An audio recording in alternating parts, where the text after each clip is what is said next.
Cung, angkat tangan. Siapa yang pernah mengalami? Sudah niat banget mau beres-beres rumah atau mau bikin konten, tapi ujung-ujungnya cuma scroll HP. Tenang, kamu tuh gak sendiri. Banyak temennya, termasuk yang nonton.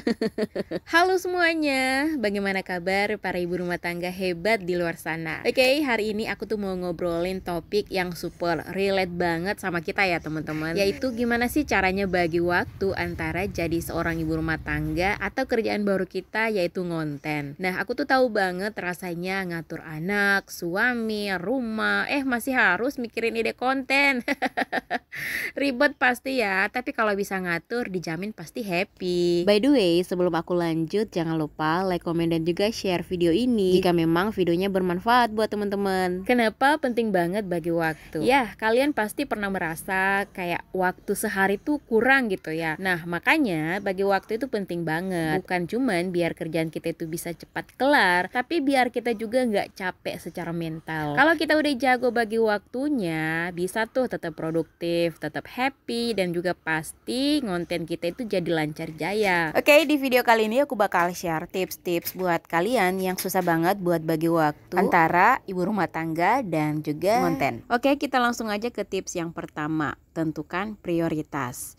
Yang pertama, kamu tentukan dulu nih prioritas apa yang penting buat kita hari ini. Misalnya nih, pagi ini fokus buat ngurus anak, siang buat bersih-bersih, sore buat ngonten. Kalau misalkan kita sudah tahu apa yang harus kita lakukan, kita jadi nggak bingung mau mengerjakan semuanya sekaligus atau bingung memilih yang mana yang harus lebih dulu dilakukan. Contohnya kayak kita bikin list kecil, kayak pagi kita masak, terus siang kita beres-beres, sore kita ngonten. Nah, kalau sudah terjadwal itu pasti nggak bakalan keteteran. Tips yang kedua yaitu manfaatkan golden hours. Tahu nggak sih, setiap orang itu punya namanya golden hours ya teman-teman. Jadi kayak jam-jam dimana kita itu paling produktif. Nah, biasanya buat IRT waktu yang paling tenang itu pas anak tidur, bener gak? Atau pas lagi suami kerja. Nah, di situ kita manfaatkan waktu-waktu itu buat ngonten atau brainstorming ide gitu deh ya. Jadi ini bisa banget bantu kita lebih fokus biar hasilnya juga itu maksimal. Oke, lanjut tips yang ketiga yaitu kita multitasking yang santai. IRT itu sebenarnya ratu multitasking ya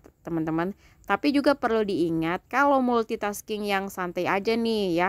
Misalnya pas lagi masak kita bisa sambil mikirin ide konten atau kita bisa riset ringan gitu ya. Jadi pas nanti mau rekam konten udah ada gambaran. Tapi jangan multitasking yang bikin kita stres juga ya. Yang keempat yaitu kita bikin to-do list yang realistis. Siapa nih yang hobi banget bikin to-do list panjang-panjang tapi pada akhirnya nggak ada yang kecek? Aku juga pernah loh teman-teman, sering malah ya. Coba bikin to-do list yang realistis aja ya. Tulis aja 3 hal utama yang mau diselesaikan. Kalau semuanya ke-handle ya kita juga bisa ngerasa puas dan semangat buat lanjut lagi. Tips yang terakhir, jangan lupa untuk me time ya teman-teman. Last but not least ya, jadi jangan lupa me time setelah urus keluarga dan juga kita ngonten gitu. Kita juga perlu recharge, bisa nonton drakor, maskeran, atau cuma duduk santai aja sambil ngopi, ngeteh. Percaya aja ya teman-teman, habis kita me time, semangat kita buat ngonten itu pasti balik lagi. Jadi itu adalah tips-tips buat bagi waktu antara jadi IRT dan juga ngonten.